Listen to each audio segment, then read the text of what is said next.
5 бәйтеректі атап берші. 0. Қазір телефонда Ал енді мына Майлықожа деген бабамыз айтады, 4 елі темірің болады, төрге қоясың. Телевизор ғой. 2 елі темірің болады, қалтаңа саласың. Осы 2 темір адамды аздырады, тоздырады, Құдайдан бездіреді. дұрыс айтқан. Адам білесің. Сол маңда. Сол заманда. Сол заманда. Енді жаңа мен енді бар еттің үстінде айтқан сөзімді естеріңізде ме? Мөңкебейдің сөзін айттым. Сол Мөңкебей бабамыз айтады. Адамдар сағынып тамақ жемейді. Шақырмаса көрші көршіге бермейді. Өлімің қойдай болады, садақаң тойдай болады. Дұрыс, қазір сол заманда Келді. келіп отыр. Сиыр өгізге теңеледі, көл теңізге теңеледі. Күміс тастап қастарын жалбағын шаштарын кие әйелін болса ұят жағын. Әйелін базаршы болады, еркегін қазаншы болады. Замананың бәрі келді. Адамның пиғылы өзгерді. Бірақ адам өзінің кектілігін тазалығын ұстамаса, кітап кім оқыдар деп айтады. Даже намаз оқып жүргендердің өзінде кейбір мейірім таба алмай адамыз. Бәрі емес бірақ. Адамда мейірімділік азайды, шынайылық азайды, үлкенге құрмет деген. Бірақ мен автобуста көп көремін, үлкен кісілер мінеді. Кейбір жастардың орын бермеуінің өзінің бір себебі бар. Бірақ үлкен кісілер отырады да бата бермейді. Бақытты болып аламын десе, ол бала келесіде отырмайды олар олар. Дұрыс айтасың. Отырып алады да ол қарғайды сосын. Қазір балдар оңбаған. Хақыңыз жоқ еді қарғауға сіздің. Ақыңыз жоқ еді айтуға. Қазір балдар көргенсіз деп шығады. Ақыңыз жоқ еді айтуға. Әуелі адам өзінің үлкендігін көрсетеді. Мына Әнет бабамның сөзі бар.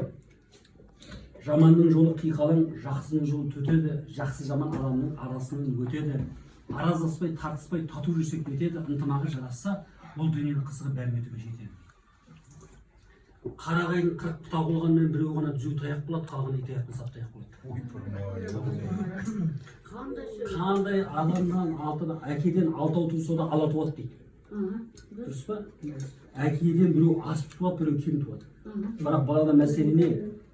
Үлкен өзінің тәрбиелігін көрсетсе, батасын беріп жүрсе, жүрегінен шынайы ықылас сөзін шығарып жүрсе, ол адамның сыйы қай уақытта жоғарыда болады. Үйінде қадірі жоқ адамдар көшеге шығып ақыл айтады. Үйінде қадір жоқ ол кісінің. Үйінде сөз етпейді. Бірақ көшеде ақыл айтады. Ал мына отырыста да көреді, кейбір кісілер қалауын түйіп алып, түрі салып алып, ойбайды модалар сөйлесіп отырады, үйіне барсаң кемпірдің айтқанын ішпейді.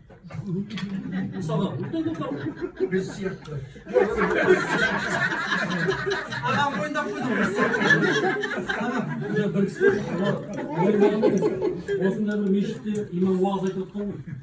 Уағыз айтып отырса, біздер әйелден қорықпайтын еркектер орындарынан тұрыңдар десе, бүткіл жұма тұрған ғой. Қорықпайтын еркек. Қорқатындар деген ғой. Қорқатын әйелдер, еркектер болса, әйелдер бәрі орнынан тұрсын деген, бәрі тұрған ғой. Бәрі әйелдерден қорқады. Сөйтсе мына бір ақсақал отырып, андай жерде отырса, молдадан айтты, әне ақсақал, әне баяғының адамы, әйелдерден қорықпайды. Неге тұрмас көке десе, жаңағы сият айтады дейді. Мен әйелдерден қорықпай тұр, әйел десе аяғын істемей қалады ғой.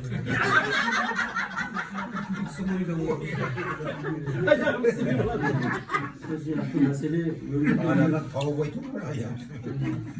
әйелдің атын естісем, енді әйел жаман демейді, әйел бәріміз әйелден шығып отырмыз, анадан туып отырмыз.